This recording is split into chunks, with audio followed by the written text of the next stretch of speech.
Let's talk about something we all do, but maybe don't talk about enough. That constant, draining habit of comparing our lives to other people's. Today, we're going to break down exactly how to escape that trap. You know that feeling, right? You're scrolling online, maybe just killing time, and it just hits you. It seems like everyone is getting ahead, and that little voice in your head starts whispering, wait, am I falling behind? It's such a common feeling, it's almost universal.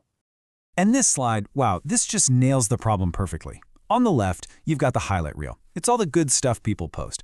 The amazing vacations, the big promotions, even that perfect-looking cup of coffee. But on the right, that's our behind the scenes. That's the real stuff. Being in your pajamas, feeling exhausted, second-guessing your choices.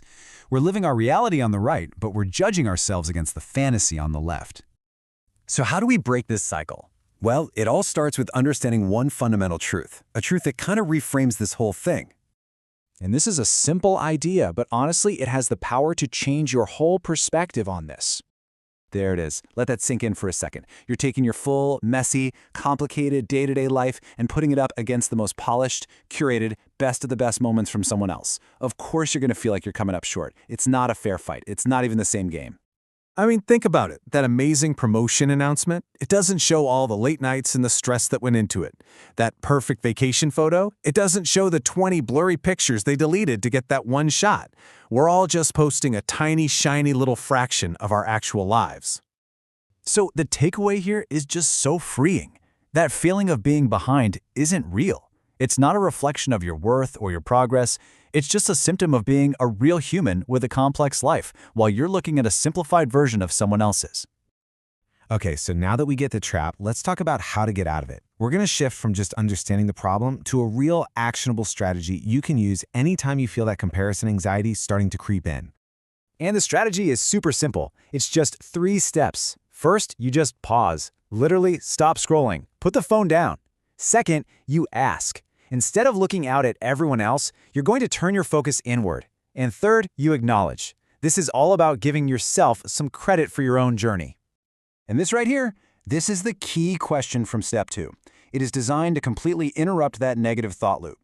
By asking this, you force your brain to switch gears, away from what you don't have and toward what you do have and what you've already accomplished.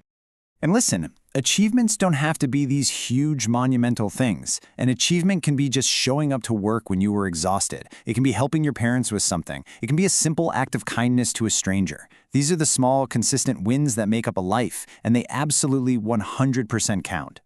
This is the ultimate goal. You see, the trap is letting comparison make you feel bad about yourself. The shift is turning that feeling into inspiration. It's about being able to see someone else's success and think, that's cool, I can learn from that, instead of using it as a stick to beat yourself with. And that brings us to our last and maybe our most important idea here. This is about taking everything we've talked about and really letting it sink in, making it a core belief about your own life. Just let that one land for a second. You are your own timeline. There's no universal schedule for life that you're supposed to be following. No one's actually ahead or behind because we're all running completely different races. Your path is yours, and it's the only one that matters. So you can let go of all that pressure to catch up. You don't need to.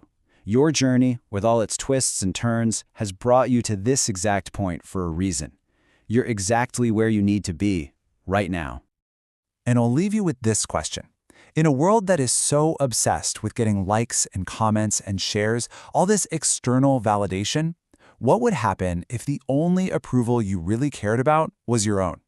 What if you decided to like your own journey, your own progress, your own behind the scenes? Because that shift, that's the real escape from the comparison trap.